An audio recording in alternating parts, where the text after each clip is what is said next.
Hi, I'm Shay Oliver. Welcome to the Priority Paradigm. I'm sharing stories of amazing people who have made radical changes in their life for something more important.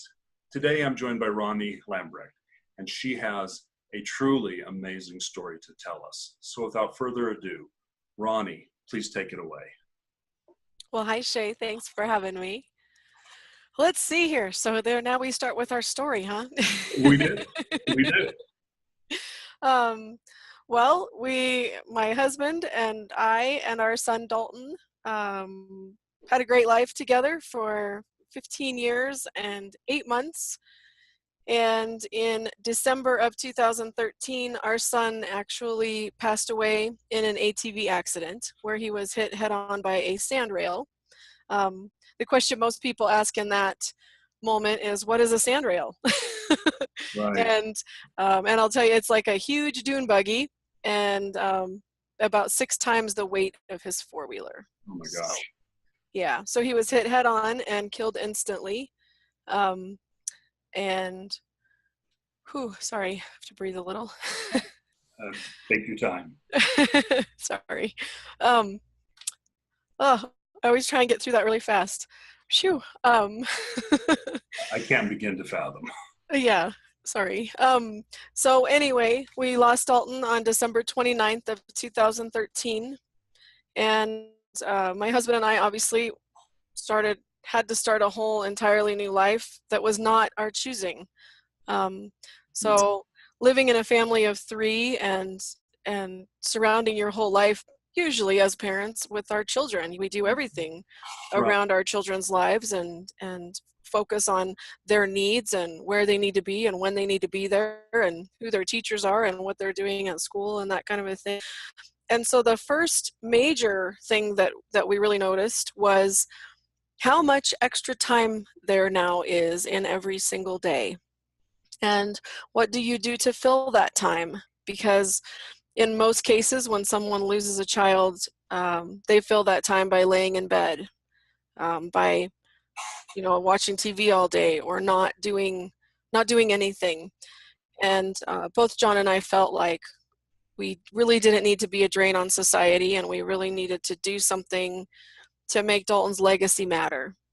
And in going through the entire process of losing him and the week between losing him and bringing him home, and then another week until his life celebration, we had so many calls and emails and Facebook messages and just so many messages from people who told us how Dalton had made a huge difference in their life.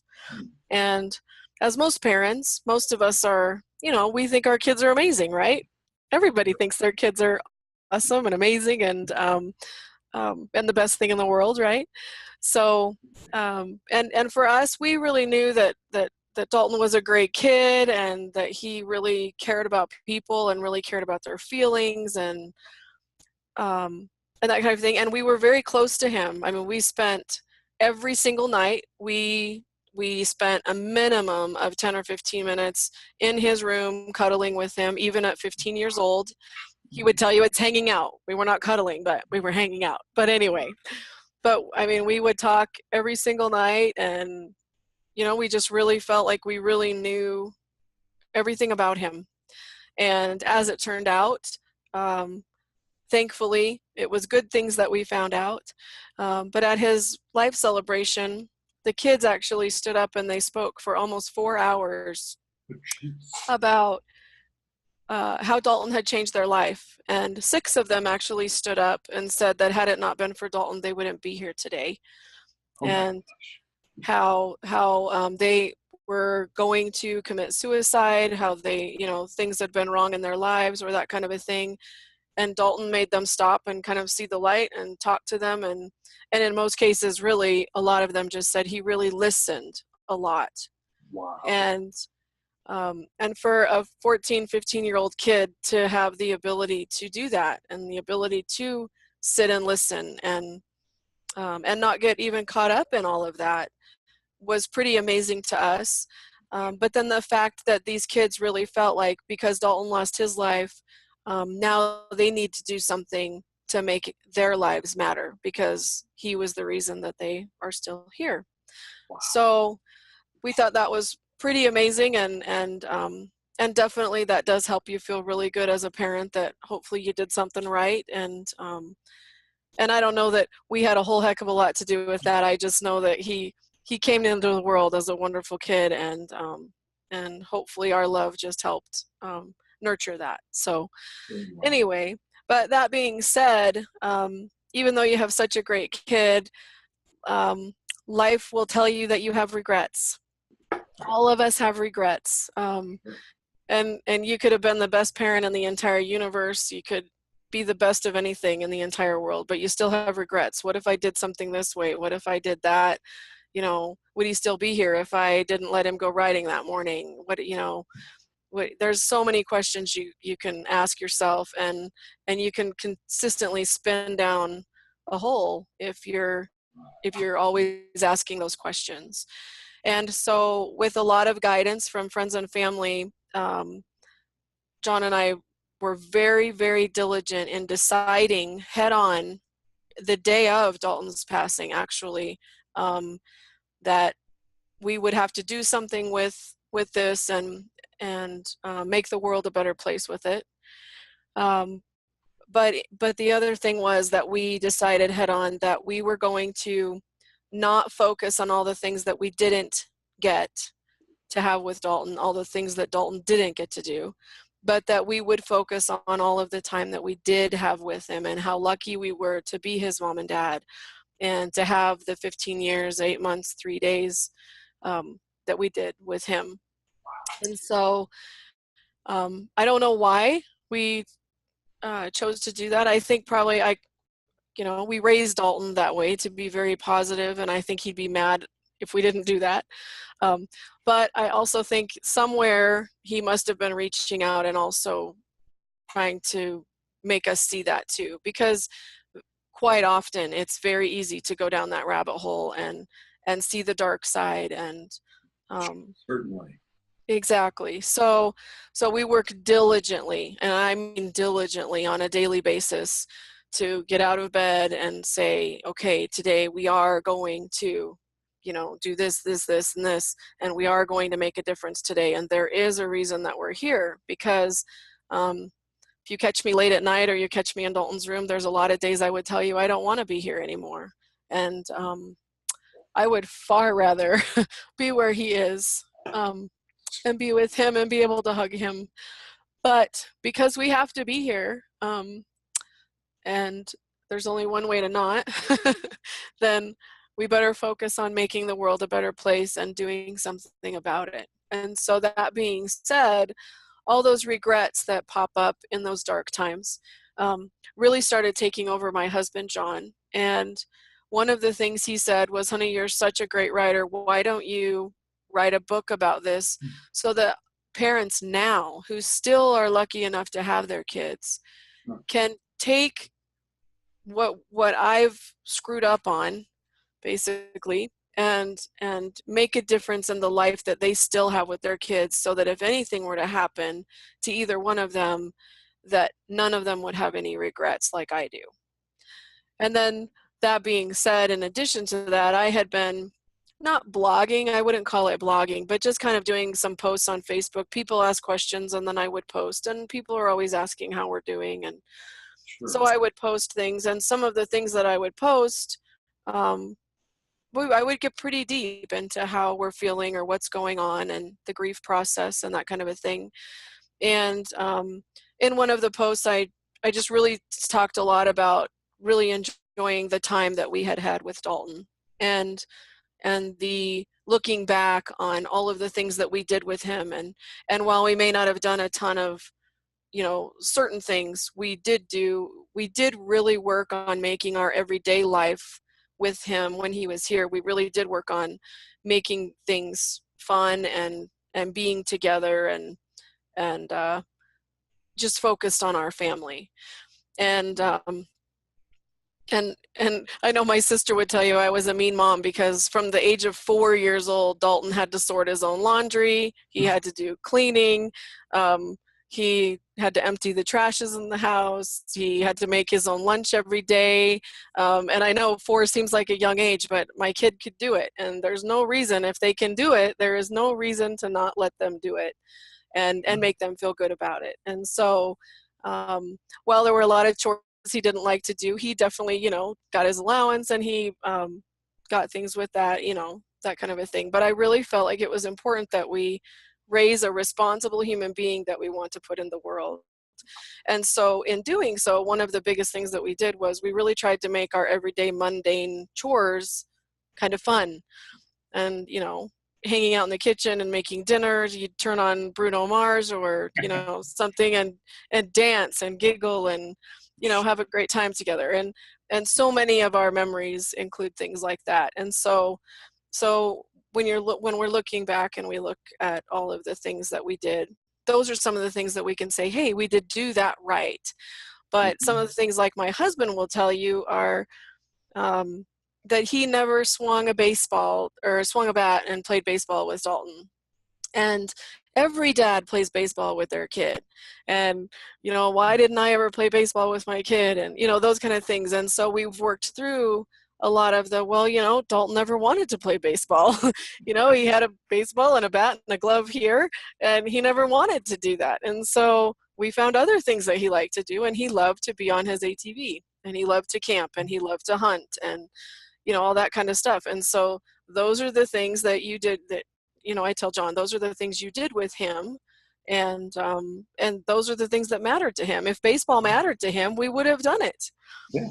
But society, like you were saying earlier, society, you know, throws into our head the white picket fence and the family and, you know, the 2 kids and the, you know, you play baseball and you do, you know, if you're a boy, you play baseball. If you're a girl, you go to ballet or whatever, you know, all the things that are kind of poured into our heads of what's normal. And in our life, personally, our normal was camping and riding 4-wheelers. And we didn't do sports ever. Dalton was not a sports kid. We tried sports, didn't work. And so to get my husband out of the thinking of, you didn't play baseball with him, so what? You did something else he loved. So, but that took at least a year, if not longer, for him really to get over that hump that, you know, he didn't play baseball with his kid. And so it teaches you that in our lives, and I think we all know this on a daily basis, that, you know, if bad things happen, you know, the drama and the thought process and everything goes to that bad thing, and we forget to really focus on the great things. And so we had gone through this baseball thing, and John had decided that we need to write a book about regrets.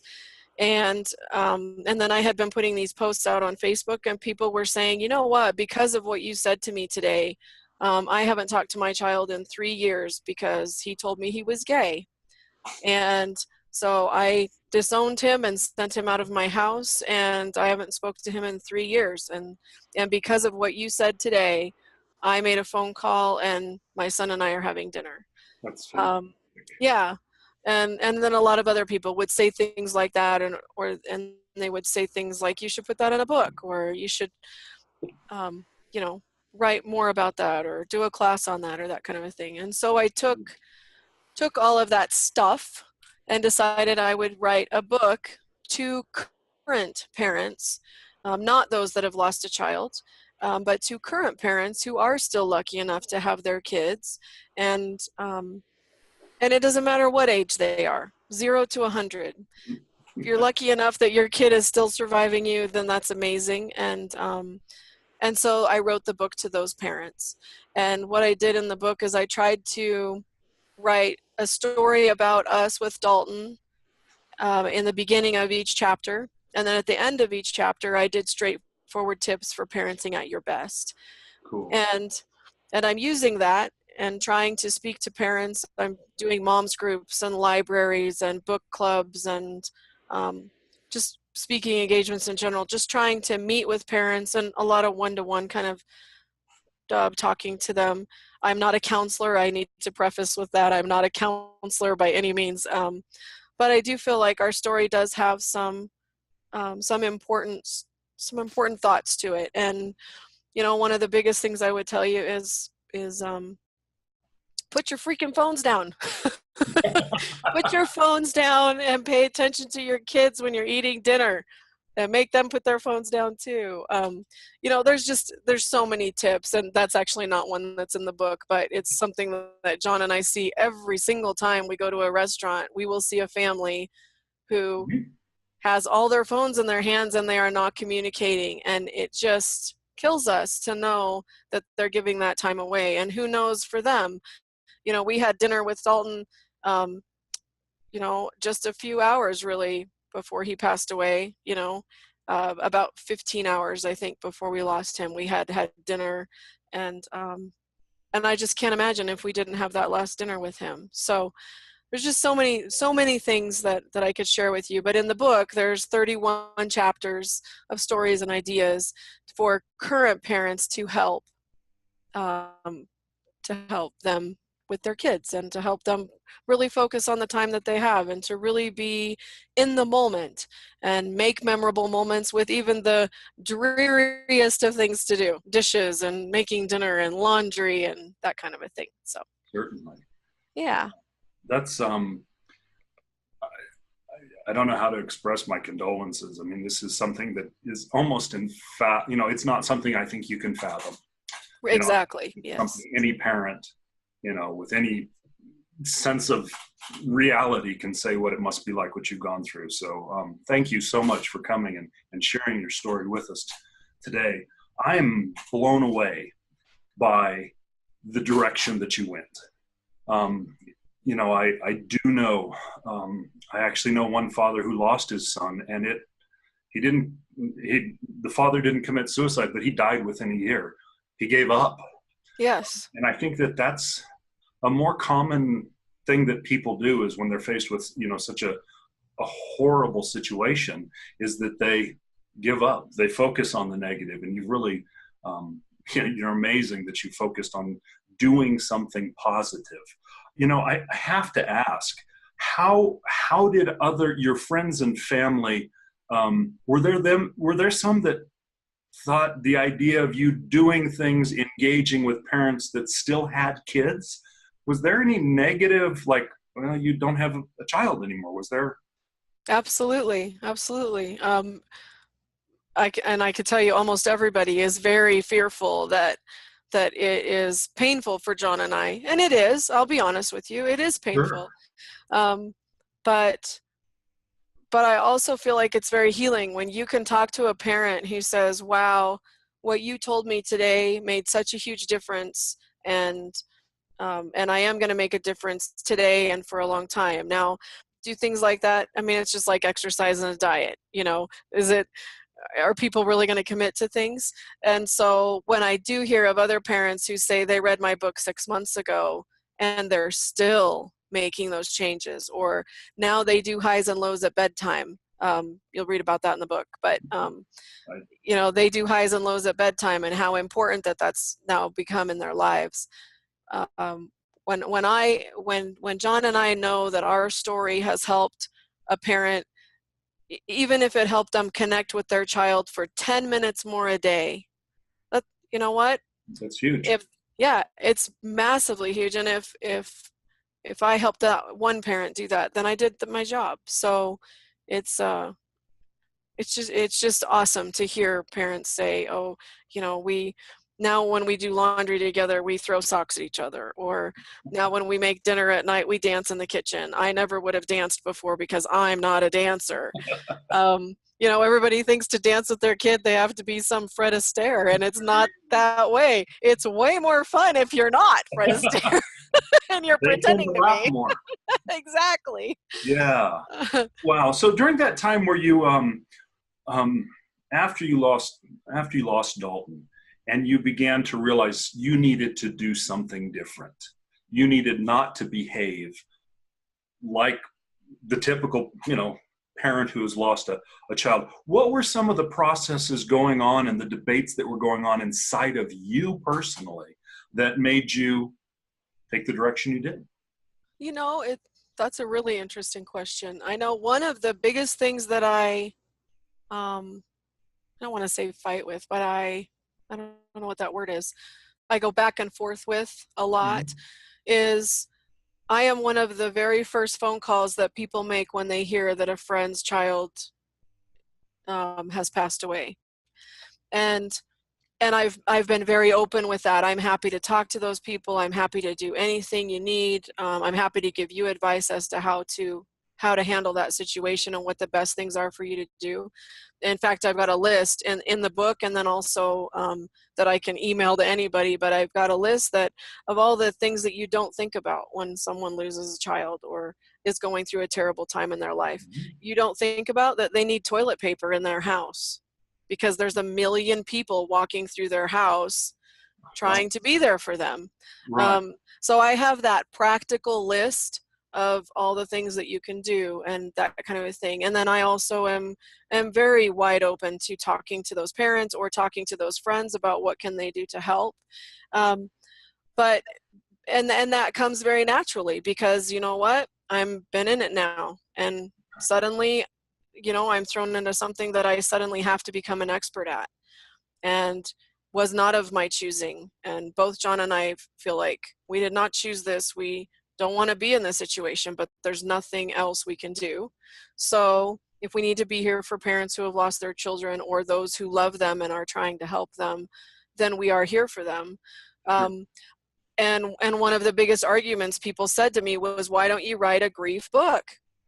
And that would, yes, that would be so logical if you would just write a book on grief. Why would you write a book on parenting and life and living and that kind of thing when it's so logical that you're an expert now and that you in this loss that you could help other parents who have lost a child. And sure, can I do that? I absolutely could do that. But I feel like that's taken the easy way out. And John and I are both not those kind of people. We always take the hardest path. I don't know why, but but I also feel like too, can I do that someday? Can I do that, someday down the line? I absolutely could. And I feel like, 4 years into this, there's a whole lot more for me still to learn. So maybe someday I'll do that.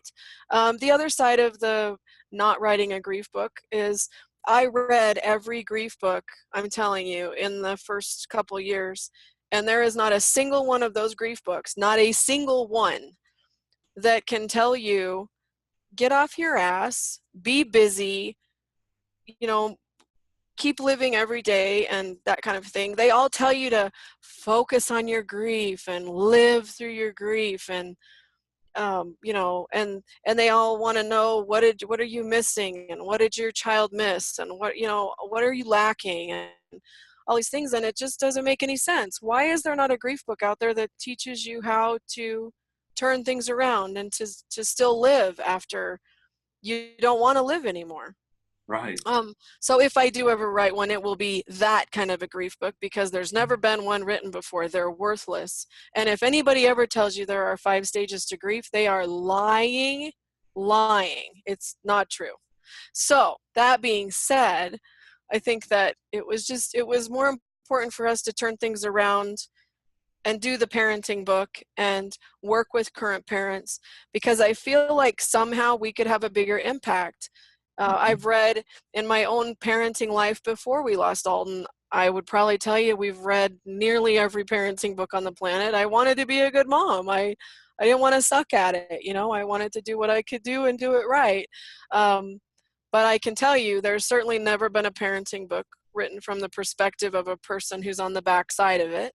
Right. And the other side is it's most of the parenting books out there are based on psychology kind of things, and you just don't find a whole lot of them that are real everyday, down and dirty. This is what parenting's about, and some days you hate your kid, and some days they hate you, and some days you love them so much you could just eat them,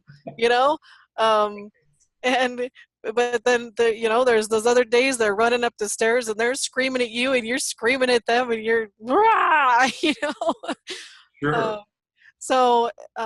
there's got to be some reality there that, this is, it's just, real life isn't beautiful all the time. Sometimes it sucks. Right. And and in all reality, parenting in general, you're probably in reality, you're probably 70% of it really is tough. It's really, really Mhm. hard. And maybe 30% of it, if you're lucky, is really fantastic and you're really enjoying it and you really love being a parent and that kind of a thing. So I just wanted to write this book, and I wanted to be real, and I really just wanted people to realize that when if and when you were to ever lose your child, or your child was to ever lose you, um, the big trip to Disney World, the big family reunion, the big wedding that you planned 2 years for, all these big things that you planned for, those aren't the things that you miss. And I can speak for John and I, but I also can speak for a ton of other parents that I've talked to who have lost children. The things that you miss, honest to God, are those everyday things: driving them to the bus, driving them to school, um, Mhm. picking them up from the mall, trying to organize their schedules, doing homework together, doing laundry together. Those are the things that you miss. Getting that hug when Dalton would walk down the stairs in the morning, and I'm taking my vitamins every morning, same time, and he would grab me and give me a hug. Um, that's what I miss the most. And I'll tell you, our trip to Disney World, sure, can I see a picture and go, oh yeah, that was when we were at Disney World, oh yay.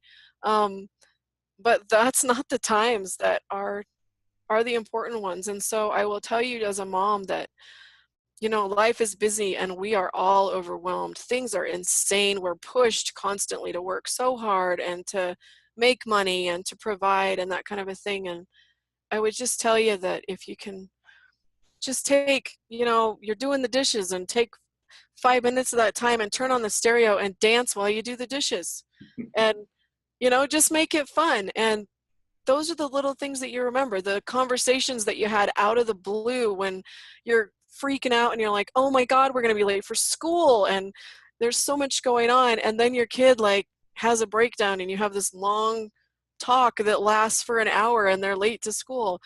That's the moments you remember. It's not the big things. So just take those small things that you do on a daily basis and start including your kids in them, and um, do it in a different way. Do it differently than you do it now, and just do it in a different way. So I'm not asking you to add minutes and hours and days to your time. I'm asking you to take those minutes and use them more effectively, and get your kids involved. Absolutely. Absolutely. I love that. So as you began this process of first off writing the Facebook posts and then eventually coming to writing the book and now doing the speaking, do you ever face inside doubts that you're going in the wrong direction, that you Oh, should be doing? absolutely. Like, wow, there are so many way better speakers than me. People don't want to listen to me. Why would they want to listen to me? Oh.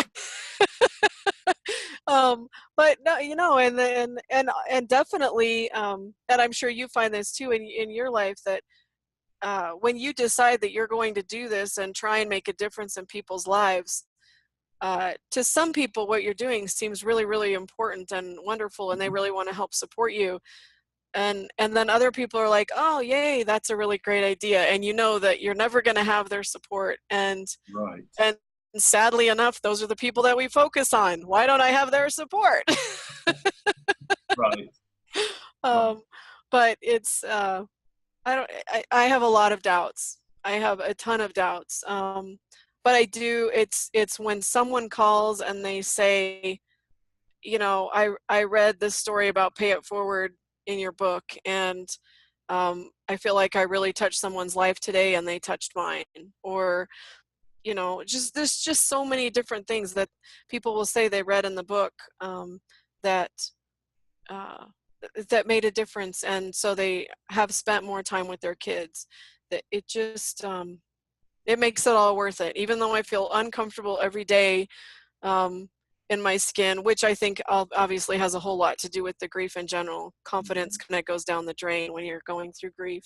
Sure. Um, but I also feel like if one person says that, that we made a difference, then kind of makes it worth it for the day. So how did you press forward before the book was done to push through those doubts, to keep yourself on, yes, I'm going down this path. This is what I'm going to do, before you had the positive feedback loop that you now have? Well, I still was having kind of that positive feedback from my Facebook posts. But I also, this sounds really funny, and it really probably depends on what you kind of believe, but as I was writing the book, there were multiple times that I felt like Dalton was right here with me. And I will tell you that when I was writing the outline and I had come up with all my topics, I was pretty sure that what story I would put in the front. Like, I knew which story I'm going to talk about before each chapter, on each chapter, before I did my tips. And there are definitely 2 chapters that were very obvious to me, where I was like, oh my God, that's such a great topic. And I knew I had something to say there, but now I don't know what to say, or I just don't know how to get that point across. And it was honestly like Dalton was right behind me saying, hey mom, do you remember the day when? And he would walk me through. There's one very poignant one where I was really stuck, and I was sitting at my desk crying that I was going to let him down because I wasn't writing the story right. I wasn't doing the book right. I wasn't writing it right. I wasn't doing it right. He would be mad at me that I'm not doing it right, that kind of a thing, which is not true, but you just beat yourself up all the time. You'll learn this when you write your book. Yeah. But I remember that day I was crying at my desk, and I was like, oh my God, I can't come up with how to write this. And the topic is basically that we don't give our kids enough credit. No matter how old they are, they know way more than we think they know. And I was trying to get that point across, and I just couldn't make it happen. I just couldn't. And Dalton says to me, I swear to you, he was right there, and he tapped on my shoulder and he said, hey mom, do you remember the day I got home from school and you were in the kitchen, you were doing laundry, you were all dressed up still from being at work, and you were doing, not laundry, I'm sorry, dishes. And I walked in, and I had a big day, and I had a whole bunch of stuff to tell you. And I'm talking and talking and talking, and you were ignoring me, and you were being really rude. And finally you said to me, can you just slow down for a while? I need a breather. I need a break. Give me 5 minutes. I just need a break. It's been a really crappy day. Just give me a break, and we'll talk in a little while. I'm totally stressed. And I remember Dalton saying then, and again, this story had completely, this event had completely gone. I had totally forgotten it. And he said to me, Mom, put the dishes down. Let's go in the living room. And I want you to talk to me and tell me why you're so stressed today. Wow. Yeah. He's 10 years old, mind you. Oh my gosh. And I was like, no, dude, I don't have time for that. I have so much stuff to do, and I'm freaking out, and and I'm stressed. And he's like, Mom, stop. Come in here, sit down with me on the couch, and let's talk. And so I went and I sat down with him on the couch, and one of the biggest things I was stressed about was that I was speaking at the mortgage event the next day, and blah, blah, blah. And I was nervous about speaking to, 500 people or whatever. And he says, what are you nervous about? And I said, I don't know, I'm not a great talker in front of people. And he says, well, get up and tell me the speech. And so I stood up and I give him the speech, and he says, okay, Mom, don't say as much. Try and not say all the time, which I still do, mind you. We all obviously. But he said, God, what you do every day is so boring. Yeah, sometimes they have really good insights. Yeah, mortgage and real estate is kind of boring sometimes, but especially to a 10-year-old. But he said, Mom, you really did a good job, and I think you're going to do great tomorrow. And he said, it's women that you're speaking in front of, you told me, and women are nice. I said, oh, okay. So it's good that you have that view that women are nice, but anyway, but it was so poignant to me that here I had been, all day I'm beating my head against my desk going, why can I not come up with, a teaching moment about how kids are smarter than their parents? And then he reminds me of that day, and it was like, oh my God, why didn't I remember that? Right. What else have I forgotten? And yeah, but anyway, it was just an amazing moment, and so writing the book was extremely therapeutic for me, and being able to have Dalton tell me stories like that I had forgotten. And as a mom who's lost a child, I will tell you my biggest fear is forgetting. I don't want to lose those memories. Certainly. Yeah. Yeah. So having him tell me that story was just so phenomenal, and again, so poignant in that as parents, we think we have a bad day and our kid's going to think that, they're the number one thing on our plate and we've got to take care of them right now and that kind of a thing. And it was just so cool that he stopped me and made me talk to him. And I think a lot of that has to do with the way that we do our highs and lows at night. One of the things that we've always done is Dalton would tell his highs and lows for the day, and then it was John's turn. And John would tell his highs and lows, and then I would tell my highs and lows. And some of the most awesome parts of those things were the fact that, first of all, Dalton didn't feel like he was being interrogated, because that's how they feel. I know you know this with teenagers. Yeah. But it was also cool too how I could spend a whole day being frustrated about something being massively wrong at work or things weren't going right, and he would go, well, Mom, why don't you try this? It was like, really? I've been stewing on this all day and that's what you came up with? And then you go try it and it freaking worked. Oh, those little small humans. Exactly. They're brilliant. We just have to give them the opportunity to be that. Yeah, absolutely. I completely agree. Yeah. Wow. That it sounds like Dalton was an absolutely amazing young child and young man. Yes, he was. I'm glad you're getting to share him with me and with everyone that you're getting to share him with. That's really fantastic. So, and kind of swing back around to some of those difficult early days. Yes. Where shortly after you'd lost Dalton and you guys had gone through this process and you decided you were going to do something different and push forward with the book and where you are today. Did you have to say, either distance yourself from friends or say goodbye to any friends or family that were thinking you were headed on the wrong path and not dealing with things appropriately? Not in response to the book, but there were definitely some friends that, and still, who don't know how to talk to us now. So they've just distanced themselves in general. Sure. But not because of the route we were going, but just because we lost Dalton. Sure. Yeah. Yeah, I can. That unfortunately, I'm afraid, probably happens more often than we'd like to admit that it does. Yes.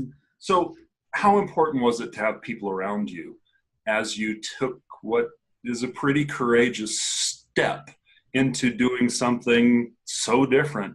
How important was your social network? In the beginning, it was actually pretty secret, because I had mentioned it, to a couple of friends, and you get that feedback, and even my parents. Not that they ever discouraged me, but they were like, I don't know, not sure if that's the right thing. And so I kind of closed up and didn't talk about it anymore. And then I just decided that every Friday I was going to take off work and write. And for 6 months or so, I didn't even let anybody in my family and in my sphere, I should say, other than clients, obviously, but in my sphere of family and friends, I really didn't let them, a whole lot of them, even know that that's what I was doing until I was really close. I think maybe 3 months, maybe 4 months before I actually was ready to release it to the editor, is when I finally was really honest with everybody and said, this is what I've been doing. So you really had to dive deep into yourself as you did this and really look for courage and look for strength in yourself and push forward. Yes, absolutely. And how did you go about doing that? I mean, it's a lonely process. How did you continue to push yourself? Honestly, because I felt like, again, this has to do with beliefs and stuff. Sure. I felt like if I kept writing, that Dalton would come to me. And it was the only way I had to really be close to him. And so if I could get up and know that I was going to write today, then maybe he would come to me today. Maybe he would talk to me. Maybe I could hear his voice in my head. Maybe I could smell him. Oh man. Something. Yeah. Maybe he'd leave me a dime today and let me know that he was here. Yeah. So honestly, that's really what the goal was with originally with the book, was that he would come to me. I don't know how else to say that. Oh, I hear you. That makes perfect sense. Yeah. So what, you obviously talk to lots of different people, and most of them, I'm assuming, have children. Mm-hmm. But one of the things that's somewhat thematic as people come to you, I'm sure, and begin to talk to you, is that they realize that they need to make a change of some type. In a generic sense, not mm-hmm. just with people with kids, how do you encourage people to make changes? Boy, I've never really thought about that before. That's a great question. I mean, you're an inspirational person, and you know, my thought is that you are making a very positive change in the world, and there's people that are looking at you saying, wow, you know, I haven't lost a child, but man, if I could go do A, B, or C, but I'm just not brave enough. What would you tell them? One of the things that John and I both say a lot to a lot of people is, you know, you hear the slang, the sentence you'll hear, life is too short. And John and I will both tell you life is too long. And say more. Well, you turn it around and you go, you know, obviously Dalton's life was cut short. But you turn around and you look at our life now, and our life is too long at this point. Would we rather both be with him? Absolutely we would. But even looking at it further than that, look at your life. Life is really a long period of time in this world. You know, they tell us that in other worlds, this life is a blank or whatever. But in this world, life does feel like it's long. And when you're living life and it does feel like it's long, why do you want to do something that you hate doing for a long time? You know, if it's just a short, you know, oh, this is just going to take a couple weeks and it's going to be over, that's one thing. But if I've got to work this job for the next 10 years just so I can make retirement or, you know, meet my goals or whatever, and you hate it so badly you don't want to get out of bed in the morning, life's too damn long for that. Make it change, seriously, because why do you want to live like that? It's too long to have to be here to do something you are not enjoying, or that you feel like is not making a difference, or that you feel like is not meeting your goals and your dreams. It just doesn't, I don't know. That really is how John and I put it when we talk to people is, God, if you hate what you're doing, then you do need to make a change, because it is really just too long to have to deal with things. That is a blunt and honest and accurate assessment of, I think, a lot of people's situation is, the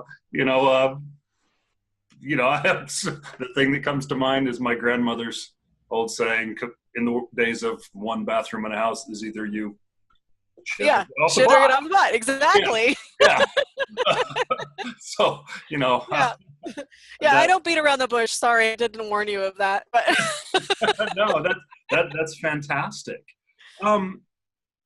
So no 5 stages of grief. I heard that earlier, and it. Okay, I've just got to ask about anger, because you know I guess this is me as a father too. I can't imagine what I would go through. Not at all.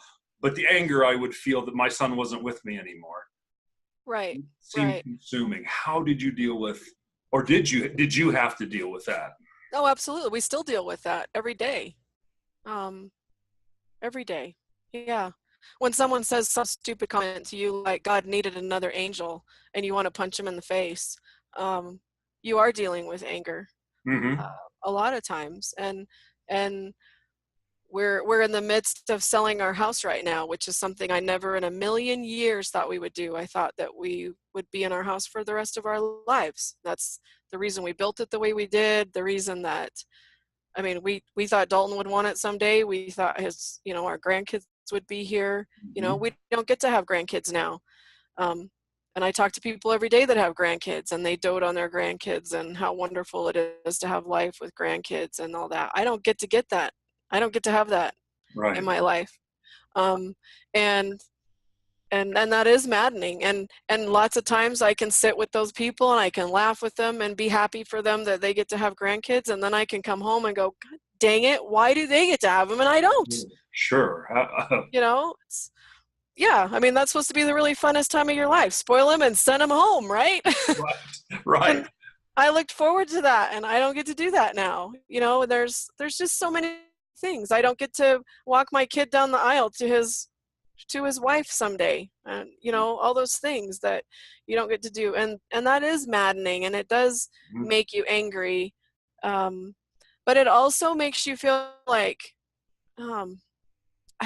when I say there's not 5 stages to grief, what I mean is that in so many moments you are going through so many emotions. Mm. So as an example, when you went through your divorce, you were probably you were angry, I'm sure. You were probably really hurt at the same time.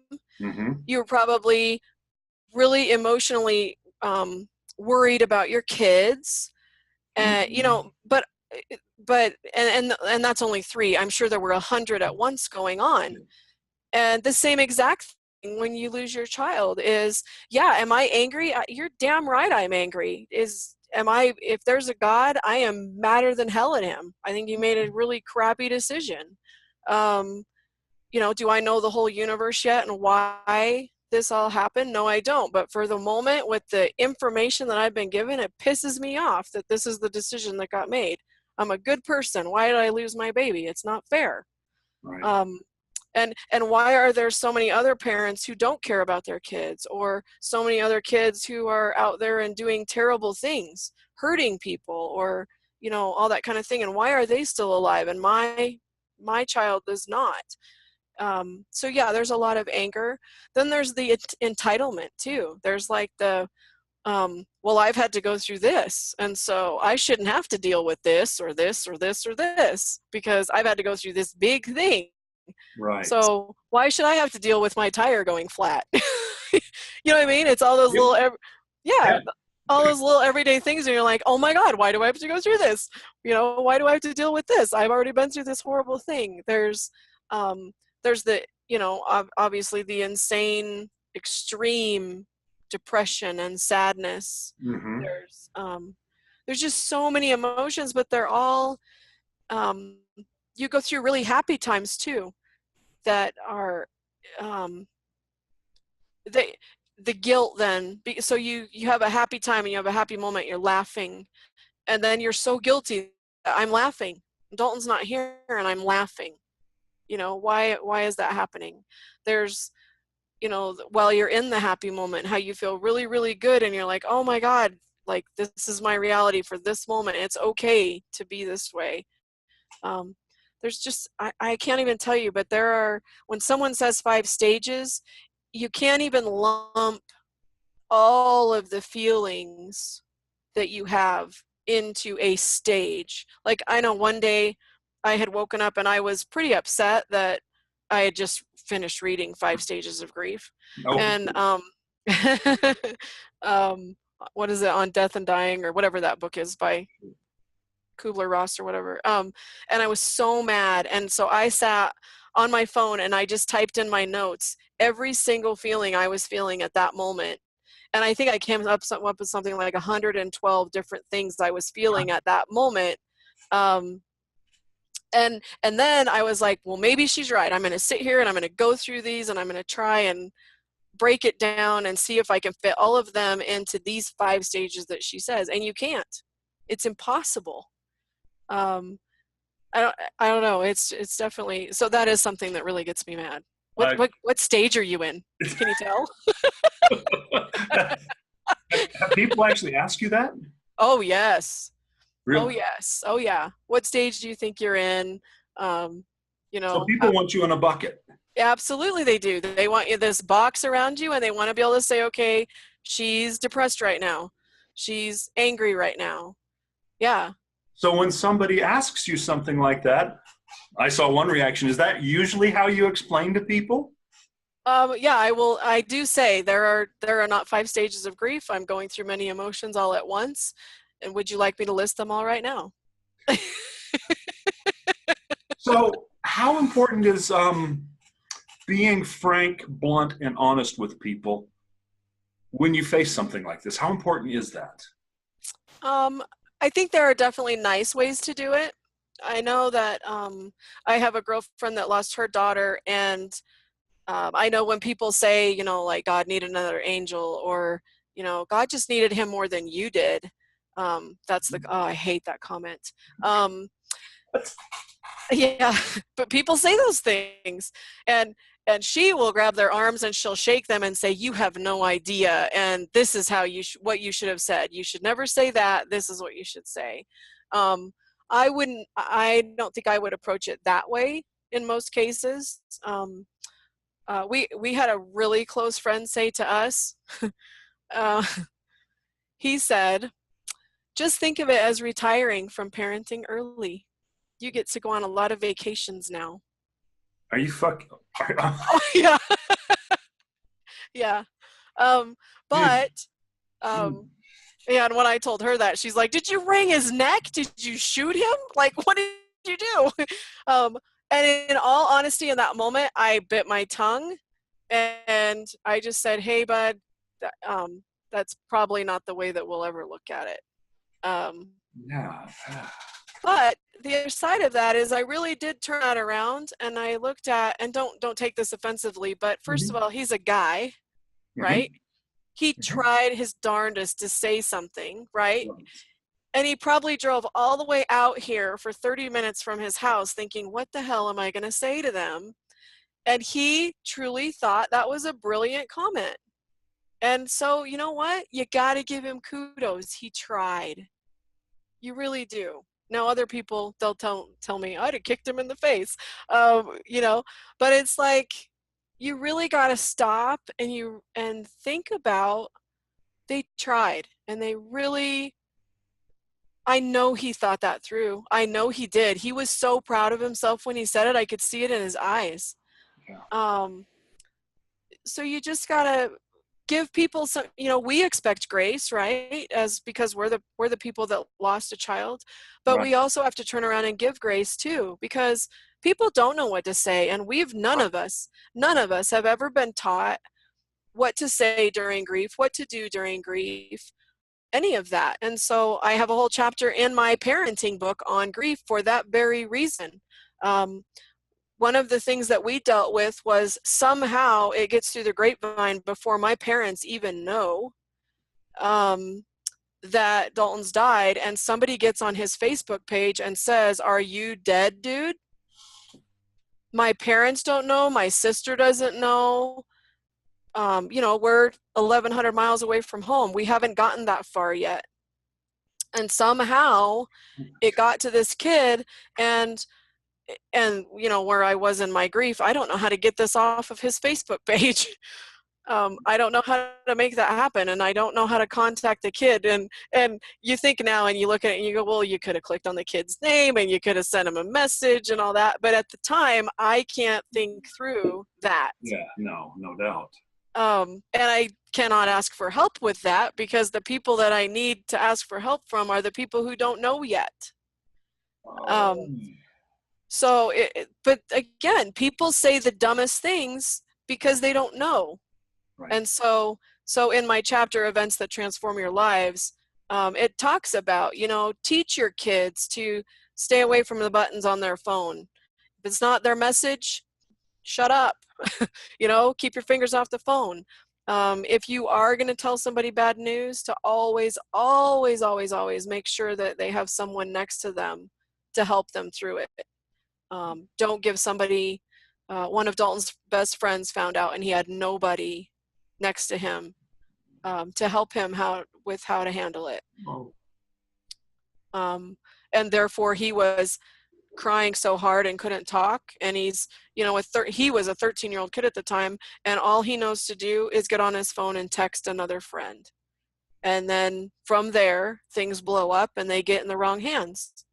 And he was just trying to ask for help, right? But because there was nobody there to help him. Well, had someone been right there next to him to help him in the first place, he wouldn't have texted.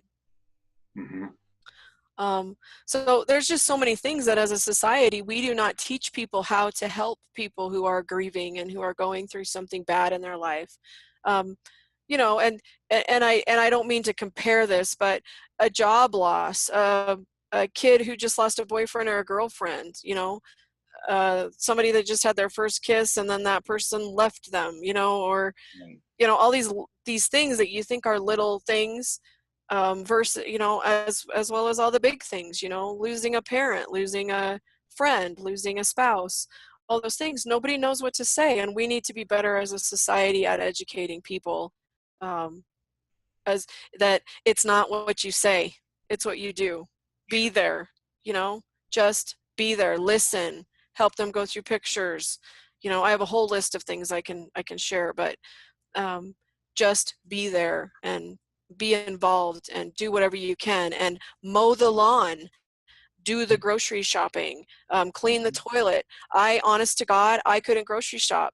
I got in the egg aisle at Walmart the first time we went shopping afterwards, and I sat down on the floor and I cried for an hour. And not one single person stopped and said, "Are you okay? Can I help you? What's wrong?" Nothing. And I sat there for over an hour and cried because I couldn't pick out eggs, because Dalton made us eggs every Saturday morning. Oh. He made us scrambled eggs. And I don't know that I'm going to go grocery shopping. How in the world could grocery shopping cause a trigger? Who would have thought of that? And I picked up a carton of eggs and I slid it back and I fell on the ground and I couldn't talk.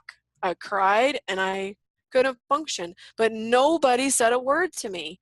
And that alone says this world needs help in dealing with grief. Indeed it does. So has this experience made you more compassionate as a human? Absolutely. Yes. We definitely give a whole lot more grace than we would have before. And it also makes you feel like, I'm in the real estate business. In the real estate business, things are life and death every day. Oh my God, if you don't get this contract and you don't get this house, and what if it doesn't close at 1 o'clock and it has to close at 3 o'clock and the whole world's going to end? My whole life, every single day has always been a life and death situation for the last 23 years in real estate. And now I don't run my business like that anymore because I know better. It's not life or death. And you know what? If you don't get this house, you were meant to have this house. If this offer comes in from a buyer and it's too low of a number and it makes you mad, and you put the house back on. Big deal. And it does. It really does change your perspective on what's important and what you freak out about and what's worth getting upset about. Because again, life is too long to live in insanity all the time. Sure. So what is the most important thing in life? To surround yourself with the people that you love and that you love to be around. I've always been even before we lost Dalton, I've always been a big proponent of teaching him and teaching my husband that if someone takes food off your plate instead of putting food on it, that's how we used to always explain it to Dalton. But if someone feeds your soul, you keep them around. But if they're constantly like negative to you and they're telling you how fat you are, how skinny you are, how ugly you are, or how dumb you are, or why didn't you think of that, or, those kind of people, they need to be out of your life, whether they're friends or family or acquaintances, a neighbor. If they're an asshole, get rid of them. Because, Perfect. yeah, life is too long to have terrible people around you. So. Absolutely beautiful. I think that's a perfect place for us to wrap up too. So if somebody wants to learn more about you or contact you or read your book, what resources should they be going to? Let's see here. So my website for the book is parentingatyourbestwithoutregrets.com. Okay. And they can email me at doitfordalton@gmail.com. Okay. And we also have a Pay It Forward campaign on Dalton's website. It's called doitfordalton.com. And what we ask you to do is that in Dalton's name or in anyone's name of someone that you love, gone or here, go do something nice today for someone and then ask them to pay it forward. That's absolutely fantastic. I love that. Well, I always end with one last question. Okay. And that question is, what question did I forget to ask you? Ooh, wow, that's a good one. Boy, I'm not sure. Maybe about the other books, I guess, maybe. I don't, because there's 3 books versus just one. Okay, tell us about the 3 books. Yeah, so the first one is called Parenting at Your Best, Powerful Reflections and Straightforward Tips for Becoming a Mindful Parent. And again, that's on my website, and it's also on Amazon. Okay. And it's also in an audiobook now. Awesome. I have a second book called A Parent's Guide for Journaling to Their Child, Simple Strategies for Writing Heartfelt Love Letters to Your Child. Nice. And then in addition to that, I have one called A Parent's Journal to Their Child with simple strategies for writing heartfelt love letters to your child. And the reason that those 2 came about is because in our grief journey, many, many wonderful people have said to us, what is it that we can do for you that would help you along your grief journey? And both John and I have always said to them, write love letters to your babies. And when I say babies, I mean 0 to 100. Write love letters to your babies so that they have something tangible and they know how much you love them. That is beautiful. Roni, thank you so much for spending this time with me today. This has been an absolutely fantastic conversation. I really appreciate that you are as courageous and as brave as you are to come out, share your story, and work to make such an awesome difference in the world. Thank you so much.